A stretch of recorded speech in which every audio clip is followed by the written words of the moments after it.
யோவான் எழுதின சுவிசேஷம் 14ஆம் அதிகாரம் 2-3.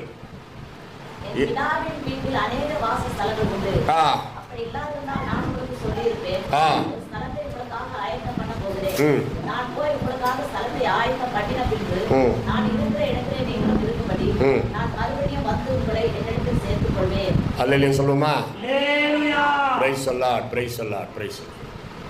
பல தடவை நாம் இந்த வசனத்தை படித்திருப்போம். ஆரம்ப காலம் முதல் இந்த வசனத்தை படிக்காதவங்க யாருமே கிடையாது. படித்து மனப்பாடம் கூட பண்ணியிருக்கிறோம். இயேசு கிறிஸ்து தம்முடைய சீடர்களுக்கு சொன்ன அருமையான ஒரு வார்த்தை.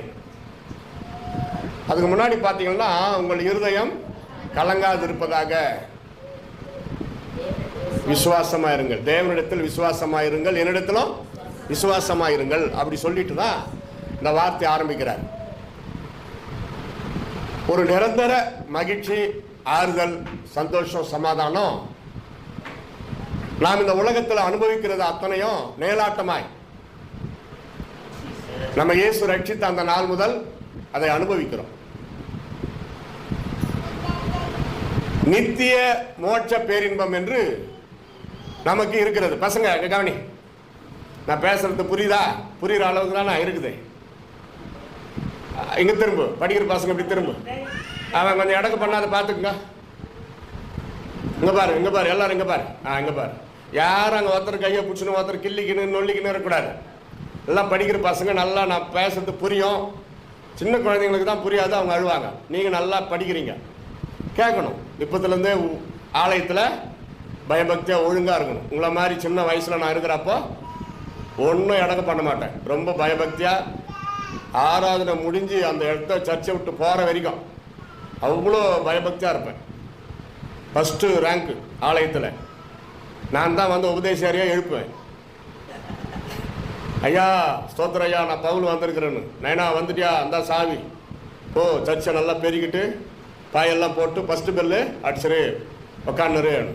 ஆர்கேபேட்டை சிஎஸ்ஐயில் அந்த காலத்தில் நாங்கள் முசாபானிலேருந்து தமிழ்நாட்டுக்கு இறக்குமதி ஆன பிறகு இங்கே அங்கே சிபிஎம் மாதிரி, முசாபானியில் சிபிஎம் மாதிரி இங்கே இல்லை. அந்த காலகட்டத்தில் அங்கே சுற்று வட்டத்தில் ஒரு சர்ச்சும் கிடையாது. ஆர்கேபேட்டையில் சிஎஸ்ஐ, அதில் தான் போய் நாங்கள் ஐக்கியமானோம், எங்கள் அப்பா அம்மாலாம் சேர்ந்து. நான் உட்காந்த தரையே தேய்ந்திருக்கோம். ஏன்னா கரெக்டாக அங்கே தான் உட்காருவேன். எப்போ வேதம் வாசிக்க சொன்னால் வேதம் வாசிப்பேன், பாட்டு பாட சொன்னால் பாட்டு பாடுவேன், சர்ச்சை பெருக்கிட்டு சுத்தமாக பாய் போடுவேன், பெல் அடிச்சிடுவேன், உபதேசார் சொல்கிற மாதிரி எல்லாம் செய்வேன், கீழ்ப்படிவேன். அதனால தான் ஆண்டவர் என்ன ஊழியக்காரனை மாற்றிட்டார். அல்ல சொல்லுங்க. ஆமாம். அதனால ஆலயத்துக்கு வந்தால் வீட்டுக்கு இங்கேருந்து வெளியே போகிற வரைக்கும் எல்லாருமே ஒரு பயபக்தியாக அடக்க ஒடுக்கமாக இருப்பது அவங்களுக்கு ரொம்ப ஆசீர்வாதம், ரொம்ப நல்லது. முன்னாடி வந்து உக்காந்துருக்கிறீங்க, அது ரொம்ப சந்தோஷம். எப்பவுமே முன்னாடியே உட்காருறது அது ஒரு பெரிய இன்னும் வாழ்த்துக்கள், மகிழ்ச்சி. முன்னாடி உட்காந்து பழகி பாருங்க, வாழ்க்கையில் முன்னுக்கு வருவீங்க. சிலர் பார்த்தீங்கன்னா வந்த உடனே அந்த கடைசி சேர்ல தான் உட்காருவாங்க. அது என்னமோ தெரியல, பாவம். நான் 6ஆம் கிளாஸ்லேருந்து இல்லை 1ஆம் கிளாஸ்லேருந்து கடைசி வரைக்கும் அந்த எந்த ஐடிஐ காலேஜில் படிக்கிறப்ப கூட ஃபஸ்ட்டு டெஸ்கில் தான் உட்காருவேன். முன்னாடி பெஞ்சில் முன்னாடி நான் தான் உட்காருவேன். அதுக்கப்புறம் தான் மற்றவங்கெல்லாம். அது என்னமோ தெரியல, அப்படி ஒரு ஃபார்வேர்ட், அந்த முற்போக்கு எண்ணம். வாத்தியாருக்கு கேள்வி கேட்டான்னா என்ன தான் கேட்பார் ஃபஸ்ட்டு. அப்போ தான் உருப்படியாக படிக்கிறதுக்கு ஒரு பயபக்தி வரும், ஆசை வரும். நிறைய இடத்துல நீங்கள் கூட பார்த்துருப்பீங்க, படிக்கிறப்போ பின்னாடி உட்காந்து இருக்கிற பசங்களாம் ஃபெயில் ஆகிடுவாங்க. அது நிறைய இடத்துல பார்த்துருக்குறேன். பின்னாடி உட்காந்துக்கிற பசங்க வாத்தியாருக்கு கீழ்ப்படி மாட்டாங்க. நான் ஹைஸ்கூலில் படிக்கிறப்ப அப்படி தான், பின்னாடி வாத்தியாருங்க மாதிரி வருவாங்க. நாங்களாம் சின்ன சின்ன பசங்களாக இருப்போம். நான் வாத்தியார் தான் நினச்சேன், கிளாஸ் பசங்க. என்னன்னா அங்கங்கே அப்போல்லாம் ஃபெயிலானா அடுத்த வருஷமும் படிக்கணும், இப்போ மாதிரி கிடையாது. அந்த காலத்தில் 3ஆம் கிளாஸ் ஒருத்தன் ஃபெயில் ஆகிட்டான்னா இன்னொரு வருஷம் 3ஆம் கிளாஸே படிக்கணும், வேறு வழியே கிடையாது. பாவம். அது மாதிரி ஒரு கிளாஸில் 3 வருஷம் படிச்சுட்டு வந்தவங்க எப்படி இருப்பாங்க? இவனுக்கு சித்தப்பா மாதிரி இருக்கிறானுங்க, சித்தப்பா சித்தி மாதிரி, சிலதுங்க சித்தி மாதிரி வந்துச்சுங்க. அதுவெல்லாம் பின்னாடி தான். வாத்தியார் கேள்வி கேட்டான்னா எழுந்து நின்று தெரியாது என்ன பண்ணுவேன் அப்படின்னு வானுங்க. அவ்வளோ தைரியமா நாங்கள்லாம் பயந்து நடுங்குவோம். வாத்தியார்கிட்ட அப்படி பேசவே மாட்டோம். எழுத்தறிவித்தவன் இறைவன், அவ்வளோ பயபக்தி. பதில் சொல்லாகாட்டி அடிப்பரில் வாங்கிக்குவோம் பேசாமல். அவனுங்க வாங்க மாட்டாங்க. வாத்தியாரை கூட மரியாதை இல்லாத பேசுவாங்க. அதனால பின்னாடி போனால் அப்படி தான் ஆயிரும். முன்னாடியே வாங்க வாழ்க்கையில். இப்போ கூட முன்னாடி 2-3 சேர் இருக்குது. முன்னாடி வந்து உக்காந்துக்கிட்டீங்கன்னா இனிமேல்ட்ட வாழ்க்கையில் முன்னேறதுக்கு ஒரு சந்தர்ப்பம் எல்லாருக்குமே. ஆனாலும் கர்த்தருடைய வார்த்தை கவனமாய் கேட்கிறவர்கள் பாக்கியம். என் பிதாவின் வீட்டில் அநேக வாசஸ்தலங்கள் உண்டு, அப்படி இல்லாதிருந்தால் நான் சொல்லியிருப்பேன் அல்லவா. அப்படியெல்லாம் ஒன்றும் கிடையாதுப்பா. பேதுரு, ஏதோ பரலோகம் மோட்சம் இருக்குதுன்றாங்களா, அதெல்லாம் நம்பாதீங்க. ஏதோ இருக்கிற வரைக்கும் உலகத்தில் சாப்பிட்டு செத்துற வேண்டியதுதான் அப்படின்னு சொல்லியிருப்பாரு. சில மதத்தில் அப்படி தான் இருக்கிறான். கிறிஸ்தவத்தில் கூட சில லூசுங்க அப்படி தான் இருக்குது. எகோவா விட்னஸ்னு ஒரு டீம் இருக்குது தெரியுமா? கிறிஸ்தவத்தில் எகோவா விட்னஸ். யாருன்னா வீட்டுக்கு வந்தால் சேர்க்காதீங்க, அதெல்லாம் துருபதேசம். ஒரு 4-5 பேரை நான் சந்தித்திருக்கிறேன். துருபதேசம். அவர்கள் இயேசுவை தேவகுமார் என்று நம்புறது கிடையாது. எவ்வளோ பரிதாபம். இதாதானா அவங்க சொல்றது. அவனுங்க என்ன சொல்றானுங்கன்னா, இயேசு சொல்லிட்டாராம் ஒரு இடத்துல, என்னிலும் என் பிதா வல்லவராயிருக்கிறார். அந்த ஒரு வார்த்தைக்காக நாங்கள் எதுக்கு இயேசு கிட்ட வரணும்? என்னிலும் என் பிதா வல்லவராக இருக்கிறான்னு இயேசு சொல்லிட்டார். எங்களுக்கு இயேசு தேவையில்லையா, நாங்கள் நேராக பிதா கிட்ட போகிறோன்றான் லூசு மாதிரி. அதே இயேசு என்ன சொன்னார்? என்னாலே எல்லாமல் ஒருவனும் பிதாவிடத்தில் வரமாட்டான். அதை ஒத்துக்க மாட்டான். அத்தை சொன்னால் ஒரு இடத்துல தானே சொல்லிக்கிறாரு, இன்னொரு இடத்துல சொல்லலான்றான். இன்னொரு இடத்துல சொல்லியிருந்தா 2 இடத்துல தானே சொல்லிக்கிறாரு, 3வது இடத்துல சொல்லலான்னுவான். துருபதேசக்காரர்கள், இவர்களை வீட்டிலே சேர்க்கவே கூடாது. எல்லாவற்றுக்கும் மேலாக நான் எதை சொல்ல வரேன்னா, பரலோகம் ஒன்று இருக்குதுன்னு அவன் நம்ப மாட்டான். நரகமும் கிடையாதான், பரலோகமும் கிடையாதான், நியாய தீர்ப்பும் கிடையாதான், இயேசு வரப்போகிறதும் கிடையாதான். அவன் சொல்கிறான். என்ன கேள்வி பண்ணுறான்? ஓ இதை வேற நம்புறியா நீ கேட்குறான். என்ன இதை வேற இயேசு வரப்போறாரா என்கிட்டே கேட்குறான். அப்போ எந்த அளவுக்கு பிசாசினால் பீடிக்கப்பட்டு கிடக்கிறார்கள். அதே மாதிரி இன்னொரு உபதேசம், அவங்க வந்து பரவாயில்ல, ஆனாலும் துருபதேசம். அவங்க என்ன சொல்றாங்க? பிதாவும் கிடையாது, பரிசுத்தாவும் கிடையாது, இயேசுதான். இது எப்படி இருக்குது ஒன்றா? ஆனால் பரலோகத்தை நம்புறாங்க. அது ஒரு காரியத்தை ஒத்துக்கலாம். இயேசுதாயா அவன் நான் கேட்குறான். இயேசுதான் உண்மையான தெய்வம்னு பேசுறிய, கிராமத்தில் தெருவில் இயேசுகிட்ட வாங்க, வருத்தப்பட்டு பாரம் சுமக்கிறவர்களே என்னிடத்தில் வாருங்கள், நான் உங்களுக்கு இளைப்பாறுதல் தருவேன், மோட்ச பாக்கியத்தை தருவேன் என்றெல்லாம் இயேசு அழைக்கிறான்னு அழைக்கிறீங்களே, அது என்னையா சர்ச்சில் பிதாக்குமான பரிசுத்தாவி அவன் நடக்கிறான். அவனுக்கு என்ன சொன்னேன் தெரியுமா? நானே எப்பா ஒருத்தர் ரோட்டில் போகிறான், அடிப்பட்டு விழுந்துனுக்கிறான். அப்போ என்ன பண்ணுவான்? முதல் உதவின்னு பேர் அதுக்கு, ஃபர்ஸ்ட் எய்டு. அவனை எப்படியாவது காப்பாற்றணும். தண்ணி தெளித்து தண்ணியை வாயில் ஊற்றி குடிக்க சொல்லி காப்பாற்றணும். அதான் ஃபர்ஸ்ட் எய்டு. அதற்கு நிகராக நற்செய்தி, சுவிசேஷம். அப்போ நம்ம இயேசுவை பற்றி சிம்பிளாக அங்கே சொல்கிறோம். மற்ற உபதேசங்கள் எல்லாம் அங்கே சொல்லி இருக்க முடியுமா? அவனை காப்பாற்றணும், வேறு வழி கிடையாது. அதுபோல தான் நற்செய்தி. அவனை தூக்கிட்டு போய் ஆஸ்பத்திரியில் சேர்க்குறாங்களே, அதுதான் திருச்சபை, ஆபரேஷன். அதுபோல தேவாலயத்தில் பிதா, குமாரன், பரிசுத்த ஆவியானவர் அப்படியெல்லாம் சொன்னால் அப்போ தான் அவனுக்கு புரியுது. ஆனால் அவங்க மோட்சத்தை நரகத்தெல்லாம் நம்புகிறாங்க, பயப்படுறாங்க, இயேசு வரப்போறாருன்னு நம்புகிறாங்க. ஆனால் பிதாவை நம்மள ஒத்துக்க மாட்டுறான். அதுவும் தப்பு தானே. பிதாவை, குமாரனை, பரிசுத்தாவை நம்பாதவன் அந்தி கிறிஸ்துவாக இருக்கிறான். மூவரும் ஒருவரில் மூவர். அது விளக்கம் புரியல, கம்முன்னு விட்டுரு. அங்கே தெரியும், நியாய தீர்ப்பில் அல்லது ஆண்டவருடைய ராஜ்யத்தில் நாம் புரிந்து கொள்வோம். இயேசு தானாக வரவில்லை, பிதாவானவர் அனுப்பினார். அதெல்லாம் வசனம். நான் வந்து நேராக வந்து இங்கே பேசுகிறேன்னா, எனக்கு கொஞ்ச நேரம் டைம் ஒதுக்கி நீங்கள் பேசுங்க அப்படின்னு முன்கூட்டியே வேற தகவல் கொடுத்து எங்களை இங்கே வர வச்சு எங்ககிட்ட மைக்கை கொடுத்துட்டு பின்னாடி ஒருத்தர் உக்காந்து இருக்கிறாரா இல்லையா, அவர் தான் பிதா. அப்படி உதாரணம் வச்சுங்க. நான் குமாரன், அது மாதிரி தான் கணக்காது. சிலது பாருங்க, நம்ம குரூப்ல ஆவிக்குரிய வட்டாரத்தில் சொல்றோம் எல்லாம் ரைட்டு, பக்தி. இயேசுவை என்ன கற்றுக் கொடுத்தார்? நம்ம ஜெபம் எப்படி பண்றோம்? எல்லாம் சொல்லி ஜெபம் பண்ணி முடிச்சதும் இயேசுவின் மூலமா ஜெபிக்கிறோம் பிதாவே. இதான ஒழுங்கு. சிலது இருக்குதுங்க, ஆவியானவரே ஆவியானவரே ஆவியானவர். பிதா போயிட்டாரு, குமாரனாகி இயேசு போயிட்டார். நம்ம பக்திமான்கள் தான் சிலர். எல்லாவற்றையும் உம்மிடத்தில் கேட்கிறோம் ஆவியானவரே, அதுக்கெல்லாம் ஆமேன். தப்பு. அது சரியான ஜபமே கிடையாது, அது ஒழுங்கு கிடையாது. பைபிள் படிக்காதவங்க, உருப்படியா தியானிக்காதவங்க ஒரு வேலை பண்றாங்கன்னு தான் அப்படி நான் சொல்ல முடியும். அதே போல இவை எல்லாவற்றையும் உம்மிடத்தில் கேட்கிறோம் இயேசுவே, இவை எல்லாவற்றையும் இயேசுவின் நாமத்தில் ஜெபிக்கிறோம் பிதாவே. ஏகோவா விட்னஸ்காரா, இவை எல்லாவற்றையும் உம்மிடத்தில் கேட்கிறோம் பிதாவே. ஆனா பரலோகம் நரகம் ஒண்ணும் கிடையாது. அப்ப எப்படியா வாழ்க்கைன்னா நல்லா வாழ்ந்து செத்துரு, அவ்வளவுதான் அவன் சொல்றான்.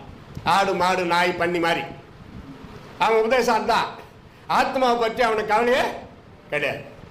எல்லாமே பைபிள் படி. வேதத்தை அறியாதவர்கள் விஷயம் வேற, அவங்களுக்கு நம்ம சொல்லி கொடுக்குறோம். பிதா குமாரன் பரிசுத்த ஆவியானவர். ஆராதனை எல்லாம் முடிஞ்சதும் போதகர் என்ன சொல்றாரு? ஆசீர்வாதம். ஆண்டவராகிய இயேசு கிறிஸ்துவினுடைய கிருபை, பிதாவாகிய தேவனுடைய அன்பு, பரிசுத்த ஆவியானவருடைய ஐக்கியம் இன்றும் என்றும் சதா காலங்களிலும் உங்கள் அனைவரோடும் இருப்பதாக. எதுக்கு இதை முன்னோர்கள் வச்சாங்க? திரியேக தேவன், திரித்துவம். இதுல வேற சில லூசுங்க திரித்துவம் என்ற வார்த்தை எங்க இருக்குதுன்றான். 3 பேருக்கு சேர்த்து பொதுவா பக்தர்கள் வச்ச பேர் தான் திரித்துவம். அது பைபிள்ல வராது. சிலது இருக்குதுங்க. கிறிஸ்துமஸ் என்ற வார்த்தை எங்க இருக்குது பைபிள்ல? ஏன் கிறிஸ்துமஸ் கொண்டாடுறீங்க இப்படி ஒரு லூசுன்னு கேக்குதுங்க. இட்லின்ற வார்த்தை எங்க இருக்குது பைபிள்ல? ஏன் இட்லி சாப்பிட்ற அப்படி பார்த்தா நிறைய இருக்கிறாங்க. அப்படி இயேசு மாதிரி தான், இயேசு என்ன சொன்னாரோ அதான் நான் செய்வேன் அப்படியெல்லாம் கேட்பாங்க. சில நிறைய பேர் கேட்கறான். ஒருத்தன் கேட்கறான், இயேசு தாடி மீச விட்டாரா பைபிள் எங்க இருக்குதுன்றான். இயேசு கிறிஸ்து தாடி மீச விட்டாரு வளர்த்தாருன்னு பைபிள் எங்க இருக்குதுன்றான். நான் கேட்டேன், இயேசு தாடி மீச வைக்கலன்னு எங்கடா இருக்குதுன்னு ஓடிவிட்டான். இதெல்லாம் ஒரு கேள்வி யோசிக்கணும். அதை பற்றி என்ன அவனுக்கு ஆராய்ச்சி? பரலோகத்தில் போய் பார்த்து தெரிஞ்சுக்க. அவர் தாடி மீசோட இருக்கிறாரா, என்ன மாதிரி ரெண்டுத்தையும் எடுத்துட்டு இருக்கிறாரா? அங்க போய் பார்த்துக்க. அது அவங்க விருப்பம். மீச வச்சா மீச வச்சுதான் ஆகணும்னு நான் பேசல. எடுத்துட்டதுனால அது எடுத்தாதான் ரைட்டுன்னு நான் பேசல. திருப்பி நான் எப்போ எப்படின்னா எனக்கு தெரியாது. என்னமோ ஒரு மாதிரி இருந்துச்சு, இழுத்து விட்டேன். என் மனைவிக்கு அது பிடிக்கல. எப்படா திருப்பி வந்தா காத்துனுக்குது அது. ஆனா சவுண்டு இன்னும் வரல. ஏன்னா நிறைய முறை அப்படி வச்சு எடுத்துருவேன். இப்போ பாஸ்போர்ட்ல மீச வச்சிருக்குது. இப்போ மலேசியா போறோம். அங்க ப்ராப்ளம் ஆயிடுச்சுன்னா வந்து போறதுக்குள்ள வளர்த்து வைக்கணும். இன்னும் இருக்குது ஒரு மாசம், அக்டோபர் 8. அதுக்குள்ள அந்த பாஸ்போர்ட்ல இருக்கிற மாதிரியே நான் இருந்தாதான். இப்போ ரொம்ப ஒரு சின்ன பால் இருந்தா கூட நெக்லெக்ட் பண்ணிடுறாங்க. ஆனா ஒரு பாஸ்டர் சொன்னாரு, அதெல்லாம் கணக்கு கிடையாது, நீங்க மீச வைக்கலாம் எடுக்கலாம், அதை பற்றி கவலை இல்லை, அந்த கண்ணு தான் அங்க கணக்கு அப்படின்னு சொல்லிட்டாரு அவரு. சரி, அதை பற்றி இப்ப யோசிக்கவேனா. கர்த்தர் சுகமளிக்கிறார், ஆசீர்வதிக்கிறார், பயப்படாது திகையாது, அப்படி நிறைய வாக்குத்தத்தங்கள் கேட்டு கேட்டு கேட்டு பழகிட்டு. இன்றைக்கு ஒரு வித்தியாசமான செய்தி, கொஞ்சம் கவனம் செலுத்தலாம். எப்படி இருப்போம்னா, அந்த இயேசு நமக்காக ஆயத்தம் பண்ணி வைத்திருக்கிற அந்த மோட்ச பேரின்பத்தில் 1 யோவான் 3ஆம் அதிகாரம் 2வது வசனம் படிங்க. 1 யோவான் 3ஆம் அதிகாரம், அதாவது நிருபம் 2வது வசனம். பிரியமானவர்களே,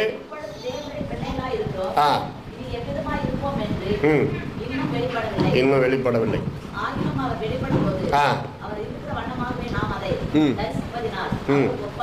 அவருக்கு ஒப்பாயிருக்கும். நன்றாக கவனிங்கள்.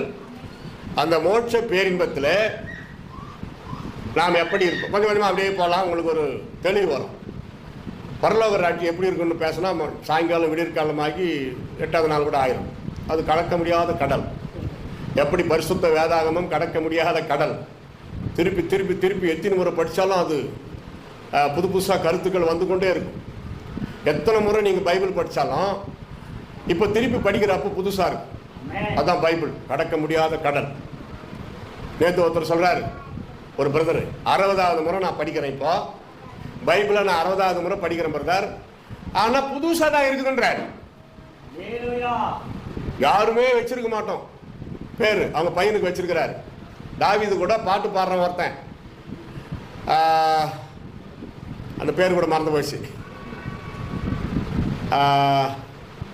ஆசில் ஆசேல் ஆசேல் யாருன்னா வச்சிருக்கிறீங்களா?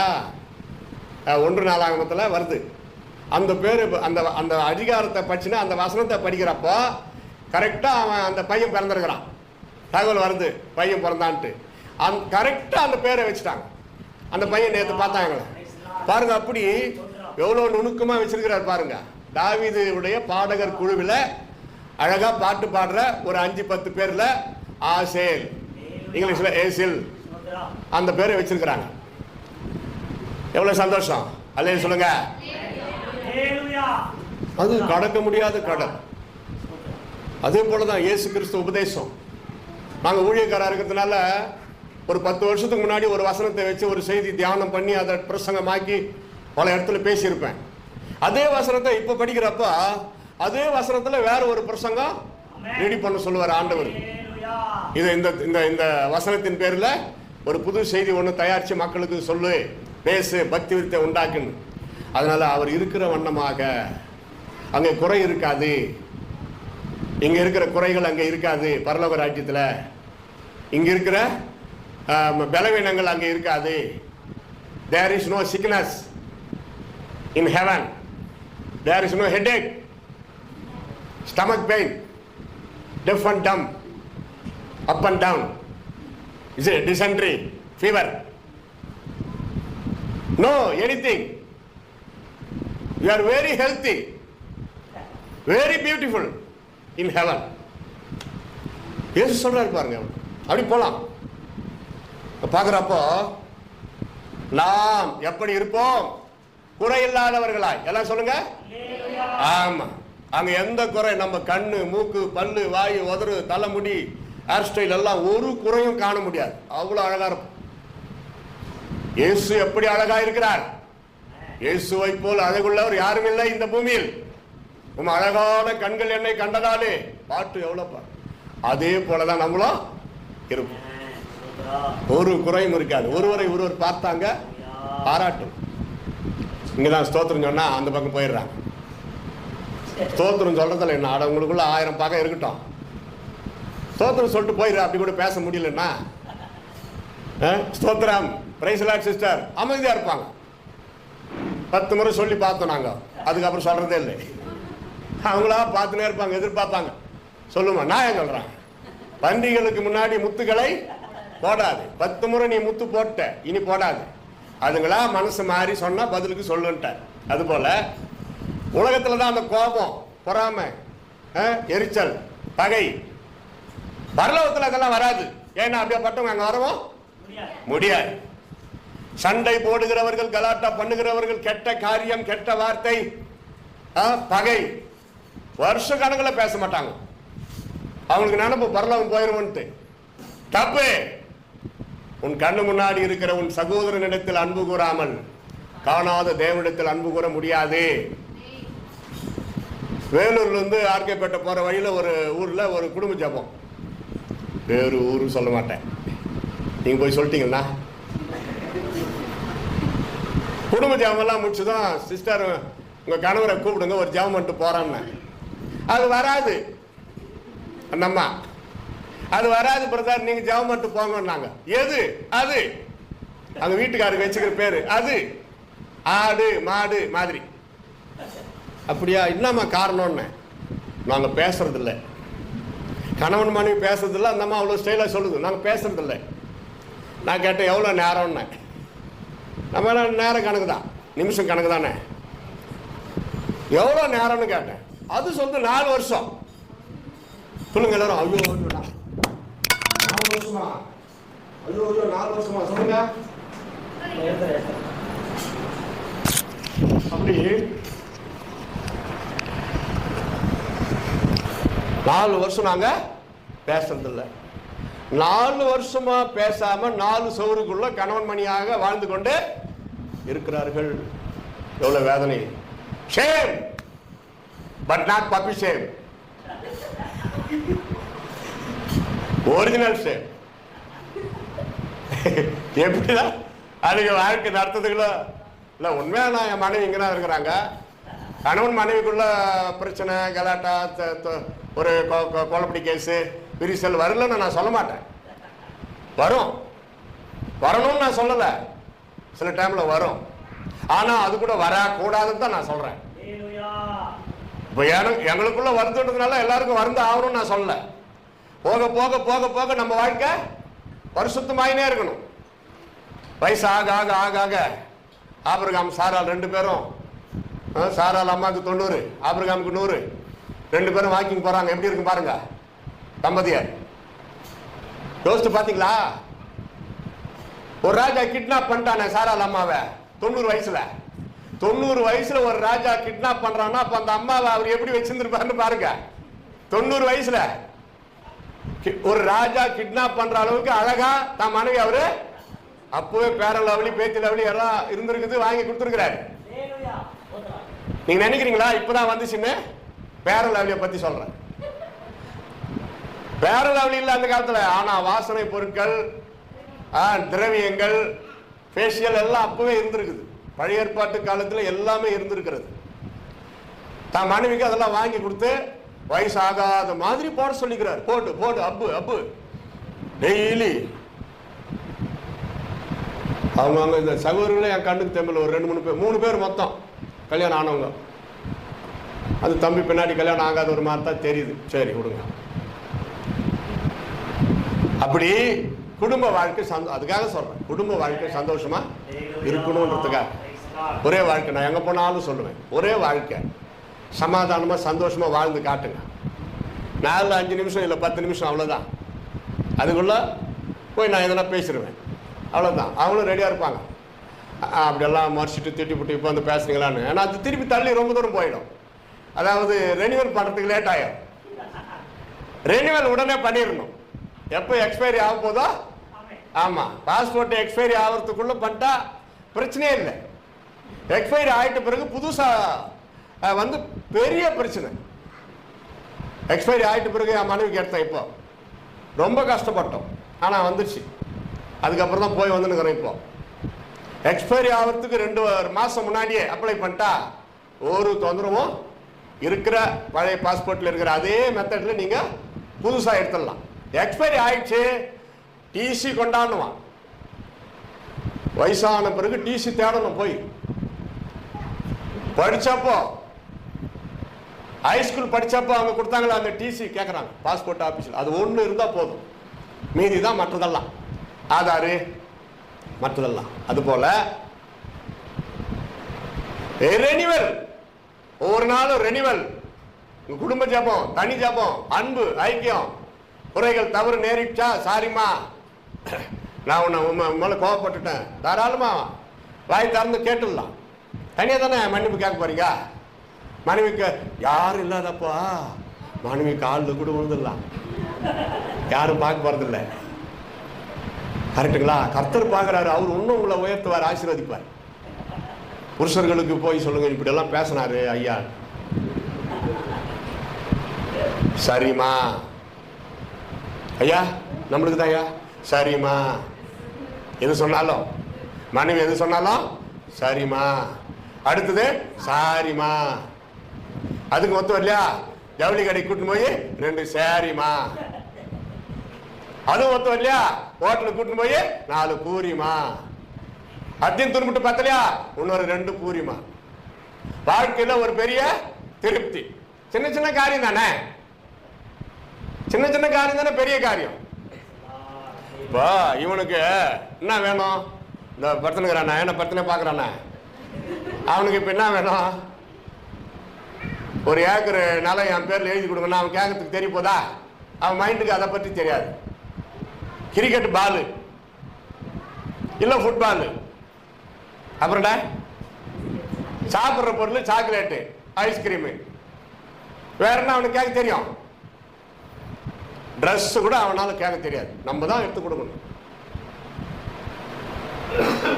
அதே போலதான் அவங்கவுங்களுக்குரிய காரியத்தை அவங்க கவனிக்கிறப்போ வாழ்க்கையில் பிரச்சனையே வராது. 2 இட்லி சாப்பிடுவானா அவன்? அவ்வளோதான். 28 இட்லியை போட்டு சாப்பிட்றான்னு தலைமையில அடிச்சுன்னு என்ன நினைப்பாவான்?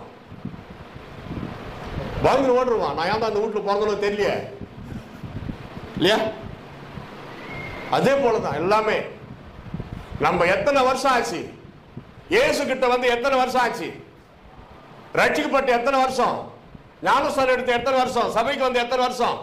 அதற்குரிய வளர்ச்சி, பரிசுத்தம், அதற்குரிய ஆத்ம தாகம், ஆத்ம ஆதாயம், குடும்பத்தில் ஒரு ஒற்றுமை, ஐக்கியம் இல்லைன்னா இன்னும் வளரவில்லை. ஆகாரத்தை சாப்பிடுவதற்கு முடியாமல் இன்னும் தண்ணீரை குடித்துக் கொண்டு, பாலை குடித்துக் கொண்டு கிடக்கிறார்கள் என்றுதான் அர்த்தம். நன்றாக வளர்ந்த பிள்ளைகள் சாப்பாடு சாப்பிடுவார்கள், பிரியாணி கூட சாப்பிடுவார்கள். வளர்ந்த பிறகும் எனக்கு சாப்பாடு வேணா, வெறும் பால் பிஸ்கெட்டு அப்படின்னா இது என்ன ஜென்மம் தெரியலையே அப்படின்னு கேட்பான். 26 வயசு ஆகி அவன் குழந்தை மாதிரியே முட்டி போட்டு நடக்கிறான்னா, சின்ன குழந்தைல கொஞ்சி குழாவின பெற்றோர் 26 வயசுல அவனை கொஞ்சி குழாவ முடியாது. இவன் ஏன் தான் பிறந்தானு தெரியல. ஒரு இடத்துல பார்த்தோம், 36 வயசு ஆகுதியா பாருங்க, முட்டி போட்டு தான் விளையாண்டுக்கிறான். எவ்வளவு வேதனை பாரு. தூக்கிட்டு தான் போறாங்க, ஒரு பொண்ணு ஒரு பையன், 2 பேருமே தூக்கிட்டு போறாங்க. 26 வயசு 36 வயசு, என்ன பிரயோஜனம்? நடக்க முடியல, குழந்தை மாதிரியே தான் விளையாடுறான், வார்த்தையே வரல. எவ்வளவு வேதனை அது. அப்ப ஆண்டவர் என்ன நினைப்பாரு? நம்மள பரிசுத்தம்னா என்னன்னு தெரியலன்னா அப்ப பைபிள் படிக்கலன்னா, மனசாட்சி இல்லைன்னா, முன்னேறி செல்லுகிறவர்களா எல்லாவற்றிலும் தேறினவர்களாய் பவுல் எழுதுகிறார். தேறினவர்களாய் நிறுத்தும்படிக்கு நான் விரும்புகிறேன். பவுல் நான் இல்ல, அந்த பவுல் தான் அவர் சொன்ன மாதிரி. அதை நான் சொல்றேன். வளர வளர வளர வளர எல்லாவற்றிலும் ஆவிக்குரிய வாழ்க்கையில் எப்படி நாம் உடம்பு நன்றாக சுகமா இருக்க நேரத்திற்கு சாப்பிடுகிறோமோ, அதே போல ஆவிக்குரிய வாழ்க்கை, நம்முடைய ஆன்மீகம் ஸ்ட்ராங்காக சக்தி உள்ளதாய் மாற தேவனுடைய வார்த்தை, ஜபம், தேவனுடைய ஆலயம், பரிசுத்தம் தேவை. அல்ல சொல்லுங்க. அவர் இருக்கிற வண்ணமாக நாம் இருக்கணும்னா இதெல்லாம் கடைபிடிக்கணும். யோவான் 4:24 தேவன் ஆவியா இருக்கிறார், அவரை தொழுது கொள்ளுகிறவர் ஆவியோடும் உண்மையோடும் அவரை தொழுது கொள்ள வேண்டும். யோவான் 21:5 படிக்கிறோம். இயேசு உயிர் தெழுந்த பின் சாப்பிட்டிருக்கிறார். நல்லா காரியம் அப்படி சொல்லணும் போறேன். இயேசு கிறிஸ்து உயிர் தெழுந்த பின் மாம்சத்தோடு தன் ஆவியிலே உயிரோடு எழுந்தார், சாப்பிட்டார், மீன் சாப்பிட்டார், அப்பம் சாப்பிட்டார். அப்படின்னா நம்ம பரலோக ராஜ்யத்தில் சாப்பிடும் அந்த உணர்வை தருகிறார். பரலோகத்தில் அதுக்குரிய சாப்பாடு இருக்குது, தெரியுமா உங்களுக்கு? பரலோகத்தில் சாப்பாடு இல்லைன்னு வருத்தப்படாதீங்க, இருக்குது. அதுக்காக பிளேட் எடுத்துன்னு போயிடாதீங்க, டம்ளர் பிளேட் ஆளு கொண்டு வந்து எடுத்துன்னு, அதெல்லாம் அங்க தேவையில்லை. தேவனுடைய ராஜ்யத்தில் இருந்து தேவனாகி கர்த்தர் ஆபிரகாம் கிட்ட தூதனோடு வர, ஆபிரகாம் சாராளுக்கு சொல்றாரு, நல்லா ரொட்டி செய், நான் இளம் கன்று அடித்து சமையல் செய்து வைக்கிறேன்னு. ஆபிரகாம் பார், எல்லாத்தையும் மனைவி மேல போடல, ஆளுக்கு ஒரு வேலை. ஏன்னா அவங்க தேவனும் அவருடைய தூதர் ஒருத்தர் 2 பேர், அவங்க ஒரு குறிப்பிட்ட டைம் தான் இருப்பாங்க, அவங்க வேலை முடிந்து போய்கிட்டே இருப்பாங்க. அதனால சீக்கிரமாய் அந்த வசந்த பார்த்தீங்கன்னா தெரியும், நீ சீக்கிரமாய் அப்ப சுடு, நான் இதை சமைச்சு கொண்டாடுன்னு இளம் காலை அதை வெட்டி அதில் நல்லா செய்து கொண்டு வந்து வைக்கிறப்போ, இது என்னது, இது ஏன் எனக்கு வச்சிங்க, இது எப்படி சாப்பிட்றது என்று தேவனாகி கர்த்தரோ அந்த தேவதூதனோ கேட்கவே இல்லை, சாப்பிட்டார்கள். அப்போ பரலோகத்திலே சாப்பிடுகிற சக்தி உண்டு. அது தூதர்களுடைய ஆகாரம். அது எப்படி இருக்கும், என்ன எதுக்கும் அங்க போனதா தெரியும். தேவன் தம்முடைய பிள்ளைகளுக்கு ஆயத்தம் பண்ணி வைத்திருக்கிறவர்களை கண் காணவில்லை, காது கேட்டதில்லை, அவைகள் மனிதனுடைய இருதயத்திலே தோன்றவும் இல்லை. நான் பைபிள்ல படிக்கிறது கொஞ்சம் தான், நிறைய பரிசுத்த வேதத்துல நிறைய எழுதப்பட்டு இருந்தாலும் அது மிக மிக குறைவு. எழுதப்படாதவைகள் ரொம்ப ரொம்ப அதிகம். கண் காணவில்லை, ஆனால் அடுத்த வசனம் நமக்கோ ஆவியானவரால் அதை வெளிப்படுத்தி எழுதியிருக்கிறார். பரலோகம் எப்படியாப்பட்ட இடம், அங்க யார் யார் போவாங்க, அப்படின்னு வெளிப்படுத்த விசேஷம் நீங்க தினந்தோறும் படிச்சு பார்த்தீங்கன்னா ரொம்ப த்ரில்லிங்கா இருக்கும். நம்ம அங்க போக முடியுமா அப்படின்னு எல்லாம் யோசிக்கலாம். பகுதி உண்டாகணும் அங்கே. அடுத்து யோவான் 20:27 படிக்கிறோம். எல்லாமே உயிர் தேர்ந்த பிறகுதான். லூக்கா 24:30 படிக்கிறோம். இது எல்லாமே உயிர் தேர்ந்த பிறகு இயேசு கிறிஸ்து பேசினது, அவர் உண்டது, உறங்கினது, தேவனுடைய ராஜ்யத்தை குறித்து பேசினது. ஆக மொத்தம் டாபிக் என்னன்னா, இயேசு உயிர் தேர்ந்த பிறகு சாப்பிட்டாரு, எனவே மறுமையிலே அது உண்டு, அந்த நிகழ்ச்சி உண்டு. அடுத்து பரலோக ராஜ்யத்தில் இயேசுக்கு ஒப்பாக இருப்போம். நம்பர் 1, பரலோக ராஜ்யத்தில் இயேசுக்கு ஒப்பாக இருப்போம். தலைப்பு கொடுக்கணும்ல. 2, பரலோக ராஜ்யத்திலே உறவுகள் உண்டா? பரலோக ராஜ்யத்திலே உறவுகள் உண்டா? 1 கொரிந்தியர் 7:29 31 வரைக்கும் நீங்க குறிச்சிக்கங்க. நான் அதை சுருக்கமா சொல்லிடுறேன். 1 கொரிந்தியர் 7:29 31, அதான் 3 வருஷம் தான். 29, 30, 31. அங்கே மாம்சீகம் இல்லை. நல்லா கவனிங்க, மாம்சீகம் இல்லை, பந்த பாசங்கள் இல்லை, குடும்ப உறவுகள் அங்கே இல்லை. ஆவியிலே நாம் அங்கே இருக்கிறோம். கணவன் மனைவி 2 பேருமே பரலோகத்துக்கு போனாலும் அங்கே கணவன் மனைவியாக வாழவே கரெக்டாக ஃபாலோ பண்ணுறீங்க. திருநெல்வேலியில் ஒரு சர்ச்சில் கணவன் மனைவி 2 பேருமே பரலோகத்துக்கு போனாலும் அங்கே கணவன் மனைவியாக வாழ முடியாது, குடும்பம் நடத்த முடியாதுன்னு ஒரு பிரதரு அல்லேலூயா, அவருக்கு எவ்வளவு சந்தோஷம் பாருங்க. புதுசு அவருக்கு இந்த பாயிண்ட். அவர் என்ன நினைச்சுக்கிறாரு, உலகத்துல தான் அந்த பொம்பளை கிட்ட பட்டுனுக்கிறோம், பரலோகத்துக்கு போனா எப்படின்னா 2 பேரும் பக்தி. அவ கூட்டம் முடிஞ்ச பிறகு அவர் வந்தாரு. பிரதர் கொஞ்சம் இருங்கன்னாரு. நீங்க தானே சத்தமா அல்லையிலே சொன்னதுன்னா ஆமான்னாரு. சரி என்ன விஷயம்? இன்னும் ஒரே டவுட்டு, கணவன் மனைவி 2 பேரும் பரலோகத்துல கணவன் மனைவி வாழ முடியாதுன்னு சொல்லிட்டீங்க, ரொம்ப சந்தோஷம். என் மனைவி அங்க வந்துட்டா எப்படின்னாரு, என் கூடவே அங்க வந்துட்டா எப்படின்னாரு. நான் சொன்னேன், இயேசு கிறிஸ்துவே சொன்னாரு, அங்கே கொள்வனை கொடுப்பனை இல்லை, அங்கே ஆண் பெண் வித்தியாசம் இல்லை, அங்கே நாம் தேவ தூதர்களை போல இருப்போம். படிக்கலையா? படிச்சிருக்கிறேன், விளக்கம் தெரியல. நான் கேட்கறதுன்னா என் கூடவே அங்க இருப்பாங்களா, அதான் அவர் கேட்கிறாரு. கூடவே இருக்க மாட்டாங்க, உங்களை பார்த்தா கூட ஒரு சிரிப்பு சிரிச்சுட்டு பிரைஸ் தலாட் ஸ்தோத்திரம் சொல்லிட்டு அவங்களுக்குன்னு ஒரு இடம் ஆண்டவர் கட்டியிருப்பார் மாளிகை, உங்களுக்குன்னு ஒரு இடம் பரலோகத்துல கட்டியிருப்பார் மாளிகை. ஏன்னா பரலோகம் ஒரு தனி நாடு, அது ஒரு பெரிய நாடு. அதனால அவங்க போயிடுவாங்க வேற இடத்துக்கு, ஆனா பரலோகத்துக்குள்ளதான் இருப்பாங்கன்னு. அப்பாடா இது போதும் இருக்காரு. அவர் சொல்றாரு பெருமூச்சு விட்டு, இது போதும் இருக்க, நான் ரொம்ப நிம்மதியா போய் சேருவேன். தப்பித்தவரி பார்த்துட்டா எப்படி பார்த்துட்டா சிரிச்சுட்டு ஒரு ஸ்தோத்திரம் பண்ணிட்டு டாட்டா சொல்லிட்டு போயிடுவாங்க. அவர் அதைத்தான் எதிர்பார்க்கிறாரு. அவர் என்ன நோக்கம், கூடவே இருக்க கூடாது. இன்னொரு பாஸ்டர்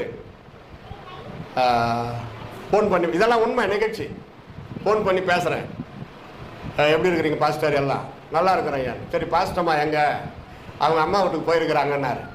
அப்படியா, ஒரே ஆண்டவருடைய அபிஷேகம் அப்படியே பலமா அவங்க மேல இறங்கி இருக்குமே. என்ன ஐயா எப்படியா சொல்றீங்க, கரெக்டா சொல்றீங்களான்றாரு. பாருங்க, மனைவி பிரிஞ்சு போனாலும் அந்த அபிஷேகத்தை காத்து கொள்றதுக்காக அப்படி சொல்றாரு. நான் மகிழ்ச்சியா தான் இருக்கிறேன் கர்த்தருக்குள். அதாவது அன்பா இருக்கிற கணவன் மனைவி ஊழியத்தின் நிமித்தமாகவோ வேறு சில நல்ல காரியங்கள், சண்டை போட்டு அல்ல, வேறு சில நல்ல காரியங்கள் நிமித்தமாக பிரிந்து சென்றாலும் அந்த உள்ளான அன்பு அவங்களுக்குள்ள இருக்கும். அந்த பிரிவுல கூட ஒரு சுகம் இருக்கும். கல்யாணம் ஆனவங்களுக்கு புரியும் நினைக்கிறேன். இல்லையா சொல்லுங்க? ஆமா, நாங்க 2 பேரும் முக்காபாக ஊழியத்துக்கு போறோம். சில டைம்ல 2 பேரும் போக முடியாது. சில டைம்ல ஒரு காலத்துல நான் ஒண்டியே போயிருக்கிறேன். மலேசியா சிங்கப்பூர்லாம் நான் போனது 21 முறை. மலேசியா சிங்கப்பூர் இந்த போறதோட என் மனைவி வந்தது இது வரைக்கும் என் கூட 10. அப்போ 1 விட்டு 1 அப்படி போகும். அப்போ நான் தனியாக போய் 2 மாதம் செய்யறேன். வருத்தமா துக்கமா இருந்தால் ஊழியத்தை செய்ய முடியுமா?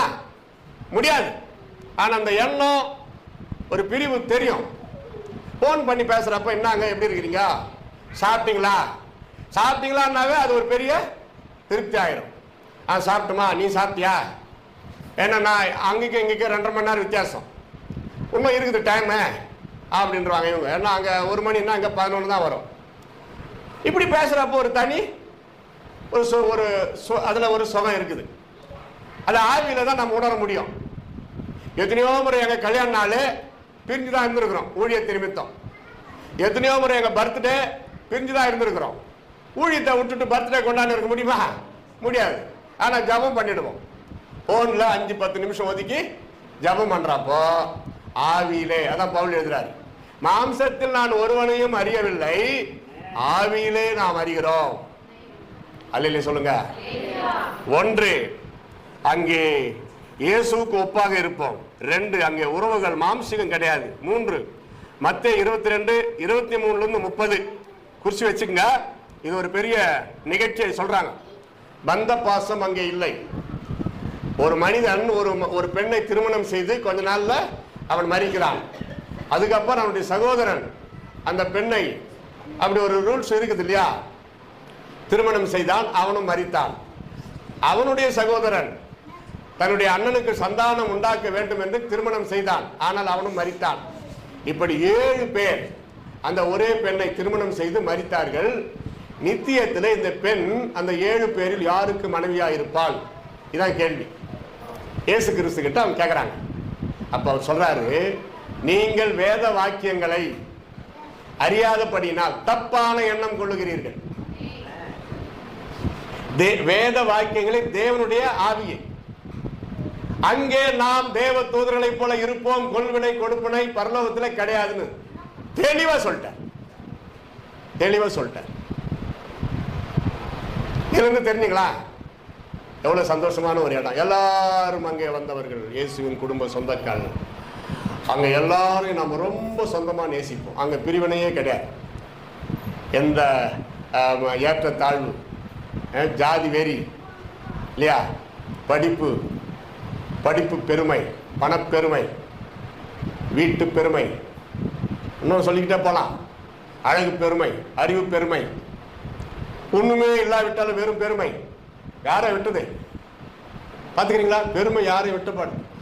அமைதியா இருக்கிறப்ப அமைதியா தான் இருப்பாங்க. கொஞ்சம் கலாரி விடுங்களா, பெருமை தானா வரும். அது பயங்கரமான பாவம். சூழ்நிலைகள் வர்றப்பதான் நம்ம தாழ்மையை ஆட்டணும், தாழ்மையை காட்டணும், பரிசுத்தத்தை வெளிப்படுத்தணும். எல்லாவற்றிலும் பரிசுத்தத்தை வெளிப்படுத்தணும். பண விஷயத்துல, கற்பு நெறியில, குடும்ப வாழ்க்கையில, பேசுகிற பேச்சுல பொய் இருக்கக்கூடாது.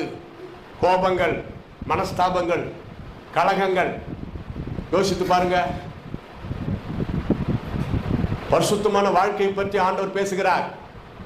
அடுத்து 1 கொரிந்தியர் 15:40-44-50.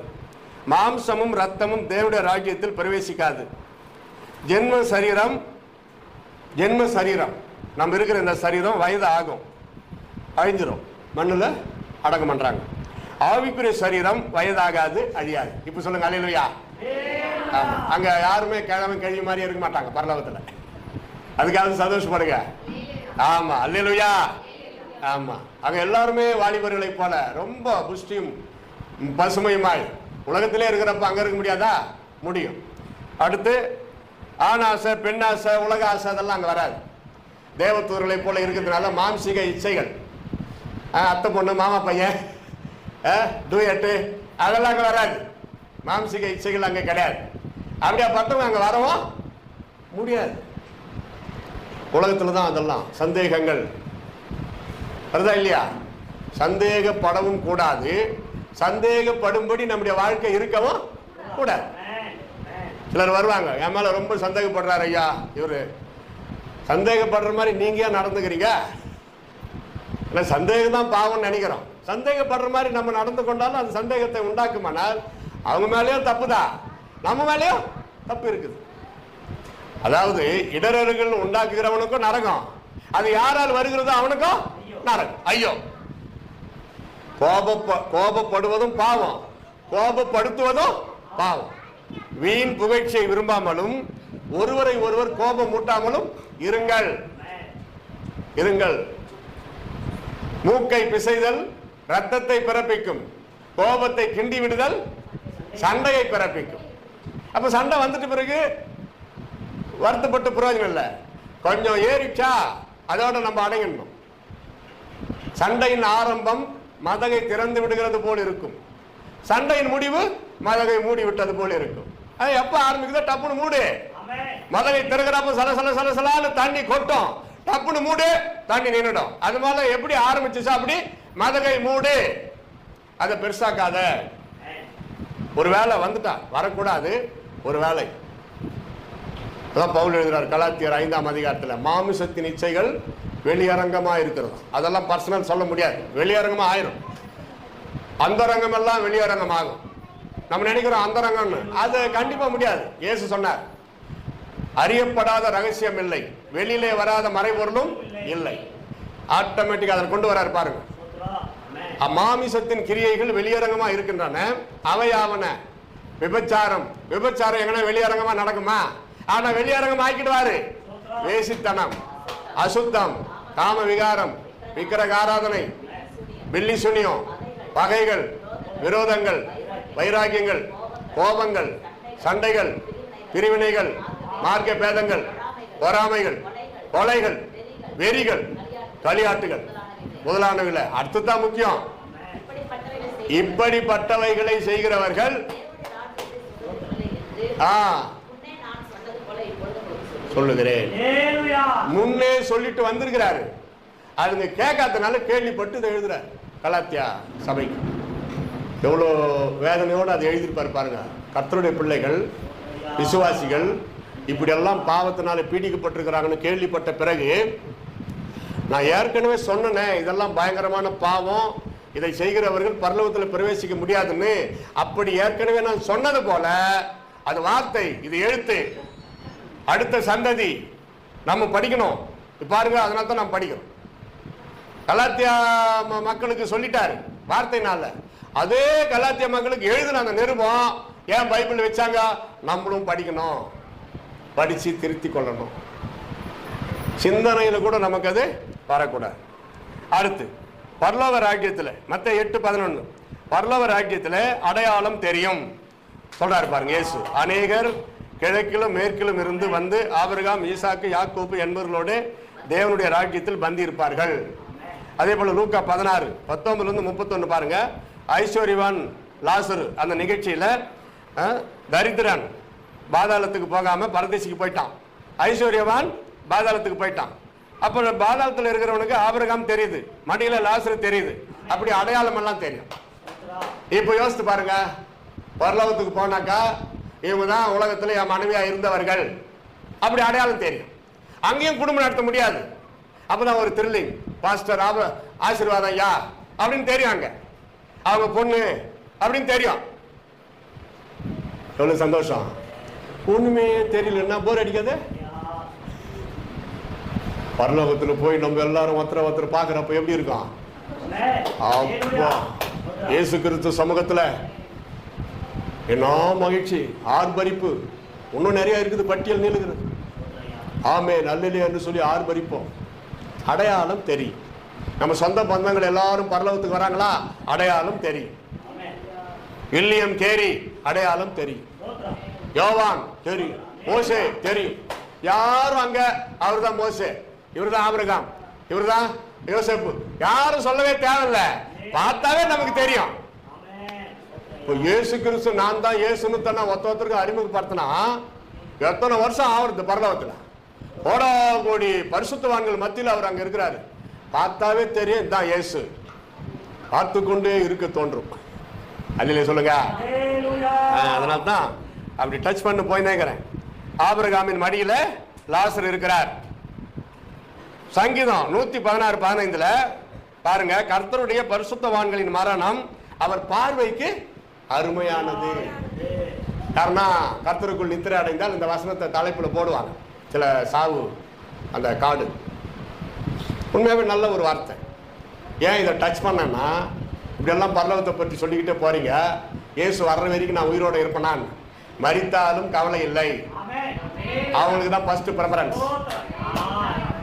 கிறிஸ்துவுக்குள் மரித்தவர்கள் முதலாவது எழுந்திருப்பார். 1 தெசலோனிக்கேயர் 4:16, 17, 18 படிச்சீங்கன்னா, கிறிஸ்துவுக்குள் மரித்தவர்கள் முதலாவது எழுந்திருப்பார்கள், பின்புதான் உயிரோடு இருக்கிற நம்ம வருமா. அப்ப யாருக்கு ஃபர்ஸ்ட் பிரெஃபரன்ஸ்? மரித்தவர்கள், கிறிஸ்துவுக்குள் மரித்தவர்கள். அப்ப நம்ம மரணத்தை பற்றி கவலைப்பட வேண்டிய அவசியம் இல்லை. இயேசு வர்றப்போ உயிரோடு இருக்கிற பரிசுத்தவான்களை போல நம்மை மறுபடியும் எழுப்பி அதுக்கப்புறம் தான் அவங்களோட நம்மள கொண்டு போறாரு. அப்ப நம்ம தான் முந்தி கொள்றோம் ஃபர்ஸ்ட், பிறகுதான் அவங்க வராங்க. இந்த சத்தியத்தை தெரிந்து கொண்டால் கர்த்தருடைய பிள்ளைகள் மரணத்தை குறித்து பயப்பட வேண்டிய அவசியமே கிடையாது. அல்லேலூயா சொல்லுங்க. ஆமென். Praise the lord, praise the lord, praise the Lord.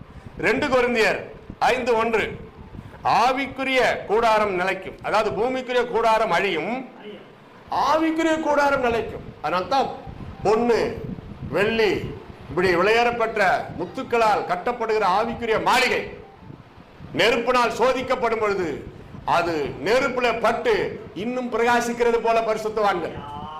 ஆனா அடுத்தது ஒண்ணு எழுதுறா பாருங்க, புல்லு வைக்கோல் கட்டை, அதுல அக்னி செலுத்தப்படும் பொழுது புல்லு அட்ரஸே கிடையாது, வைக்கோல் பஸ்பமாயிரும், கட்டை எரிஞ்சு கறி கட்டையா இருக்கும்.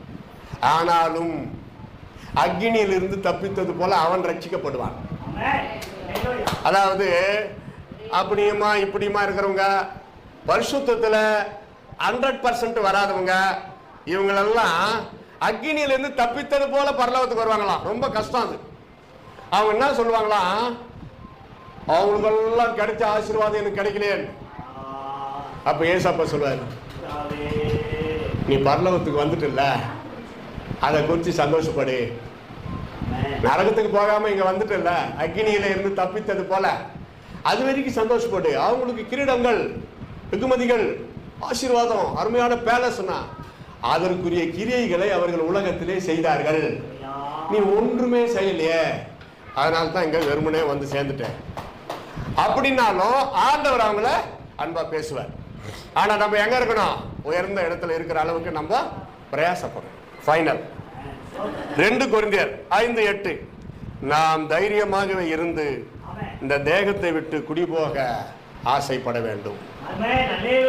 பக்தர்கள், பரிசுத்தவான்கள் எவ்வளவோ பேர் மரிக்கிறப்ப நம்பிக்கையோடு, நீதிமான் தன் மரணத்திலும் நம்பிக்கை உள்ளவன், பாட்டு பாடி ஜபம் பண்ணி ஸ்தோத்திரம் பண்ணி வழி அனுப்பி வச்சிருக்கிறாங்க.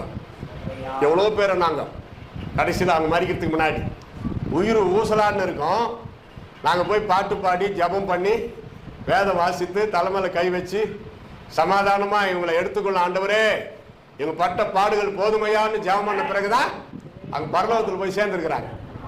அப்போ நம்ம மரணம் நமக்கே தெரியணும். திடீர்னு போற மாதிரி இருக்குதுன்னா நம்ம ஆயத்தமா இருக்கணும்னு அர்த்தம். தற்கொலை தவிர வேற எந்த விதத்துல மரணம் வந்தாலும் அது கர்த்தருடைய அனந்த ஞானம், நம்ம ஆண்டவரை குறை சொல்லவே கூடாது. தற்கொலை அது சந்தேகம் தான், பயம், நரகம். அதைத்தான் தற்கொலை செய்து கொள்ளக்கூடாது, அது உனக்கு அதிகாரம் இல்லை. ஆண்டவர் கொடுத்த ஆத்மா அவரே எடுக்கணும். உன் காலத்திற்கு முன்னே நீ ஏன் சாக வேண்டும் அப்படிதான் இருக்குது பைபிள்ல. அப்போ உன் காலத்துக்கு முன்னே நீ ஏன் சாக வேண்டும், அந்த வசனத்தை மீறாங்க. நான் சாகுறேன், நல்ல பேர் எடுத்துட முடியுமா? முடியாது. அப்போதான் இன்னும் கெட்ட பேர் தானா வரணும். அப்படி வர்றத கூட தடுத்து நிறுத்தி சிஎம்சி கொண்டு போறாங்க. தூக்கு ஆசை 100 வயசு ஒரு தாத்தா ஜுரம் தூக்கு சிஎம்சிக்கு போய் சேரு.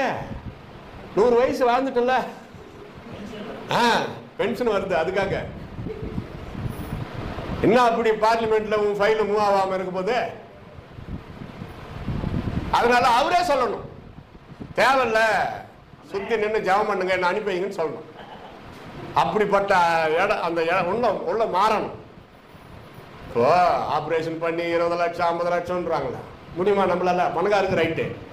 நான் சொல்லிட்டேன் என் மனைவிக்கு, எப்போ உடம்புக்கு எதனா பிரச்சனை வருது, சிஎம்சிக்கோ இல்லை வேற எங்கே கொண்டு போறீங்க, ஏதோ ஒரு ஆப்ரேஷனு 30 லட்சம் செலவு பண்ணாதான் இவரை காப்பாற்ற முடியும்னா தெளிவாக சொல்றேன். ஆளுக்கு ஒரு 2000 ரூபாய் கையில் கொடுத்து ஒரு 10 ஊழியக்காரர்கிட்ட சுத்தி நின்று என்னை வழி அனுப்பிங்கன்றவன். பாட்டு பாடி ஜபம் பண்ணி தலைமையில கை வச்சு வழி அனுப்பிங்க, நானும் விரும்புறேன்றப்ப ஆண்டவர் எடுப்பார். பிரைஸ் லார்ட், அல்லேலூயா. அதுக்கப்புறம் அந்த கடனை தீர்க்கறதுக்கு எப்படி திருப்பி ஹார்ட் அட்டாக் வரணும் இன்னொரு முறை, அல்லது கடனோட போய் செத்து மனைவி பிள்ளைகளுக்கு ஒரு பாரம் தேவையில்லை. உண்மையாவே நான் அப்படிதான் விரும்புறேன். நல்லா இருக்கிறப்போ, நல்லா அருமையா சந்தோஷமா மகிழ்ச்சியா பாட்டு பாடி ஜெபம் பண்றப்போ, எங்கன்னா மேடையில பிரசங்கம் பண்றப்போ சமாதானமா மகிழ்ச்சியா. என் மகளுக்கு ஒரு முறை சொன்னேன், என்னப்பா அப்படி சொல்றீங்க? என்ன சொல்லிட்டேன்னா, ஒரு கிராமத்துல பேசிட்டு இருக்கணும் பிரசங்கம், எவனோ ஒருத்தன் வந்து வெட்டுறான், ஒரு வெட்டு தலை ஒரு ஊர்ல போய் விழணும், உடம்பு அதே ஊர்ல விழணும், 2 ஊர்லயும் சர்ச்சு கட்டணும். தலை விழுந்த இடத்துல ஒரு சர்ச்சு. இப்ப வெட்டு கூடாதீங்க, இங்கேதான் சர்ச்சு தானே, வேற இடத்த சொல்றேன். ஒரு ஆசைன்னு சொன்னேன், என்னப்பா அப்படி இப்படி போதும் என்னமோ தெரியல, நீ ஏன் பயப்படுற? கட்டு சர்ச்சு தான். இப்போ ரத்த சாட்சியா மறிக்கிறதுக்கு விரும்பலாம், தப்பு இல்லை. ஆனா நான் ரத்த சாட்சியா மறிக்க போறேன்னு சொல்லணும் இருக்கக்கூடாது. ஒருவேளை அது போயிடுச்சுன்னா வேற ஆளுக்கு அந்த அந்த கிருபை அதை அப்படி சொல்ல வேற ஆளுக்கு போயிடும். அதாவது சொல்லக்கூடாது. ரத்த சாட்சியா மறிக்க போறவங்க நானே சொல்லிவிட்டேன், இனிமே சொல்ல மாட்டேன். ஒரு ஆசை படுறது தப்பு இல்லை. உடம்பு ஃபுல்லா அந்த ரத்தத்தை வச்சுக்கின்னு செத்து அப்படியே கொண்டு போய் அடங்க மாட்டதை விட, இயேசு கிறிஸ்து மனுக்குலத்தின் பாவத்திற்காக ரத்தம் சிந்தினது போல ஆத்துமாக்களுக்காக நம்ம ரத்தம் சிந்தப்பட்டால், கண்டிப்பா நம்முடைய ரத்தம் இயேசுவின் நாம மகிமைக்காக ரத்த சாட்சியாய் சிந்தப்பட்டால் கட்டாயம் பலன் உண்டு. அப்படி சிந்தப்பட்டவங்க இடத்துல தான் சர்ச்சு கட்டியிருக்கிறாங்க, ஸ்கூல் கட்டியிருக்கிறாங்க, கிறிஸ்தவ காலேஜ் எல்லாம் கட்டியிருக்கிறாங்க. ஃபைனல் முடிச்சிடலாமா? அதே வசனம் யோவான் 14:2-3 படித்து முடிக்கலாம். ஒரு வாக்குத்தத்தத்தோடு, நித்திய வாக்குத்தத்தம். என் பிதாவின் வீட்டில்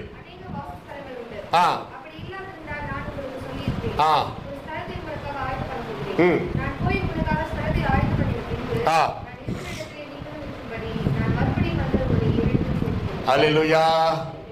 கவனி, இந்த துக்கம் பாடு வேதனை எல்லாம் இயேசு வந்து நம்மை அழைத்து கொண்டு செல்றப்போ முடிந்து டாட்டா சொல்லிட்டு போக வேண்டித்தான். உலகத்தின் காரியங்களுக்கு போராட்டம், பிரச்சனை, அவமானம், நிந்தனை எதுவாக இருந்தாலும் நம்மோடு கூட அது வராது.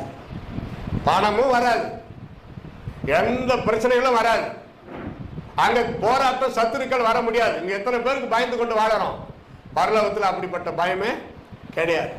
நம்மை பயமுறுத்தினவர்கள் அங்கே வர முடியாது. கர்த்தாவே, நம்முடைய சத்துருக்கள் அழிவார்கள், அவர்கள் அழிந்தே போவார். சங்கீதத்தில் படித்தோம் அல்லவா? இன்றைக்கும் நமக்கு சத்துரு அது எதுவா இருந்தாலும் சரி, அது டைரக்டா இருந்தாலும் சரி, மனிதர்கள் மூலமா, பிசாசு, அதிகாரிகள் அழிந்தே போவார். இருக்கிற இடமே தெரியாது. கேள்வி நிற்கலாமா?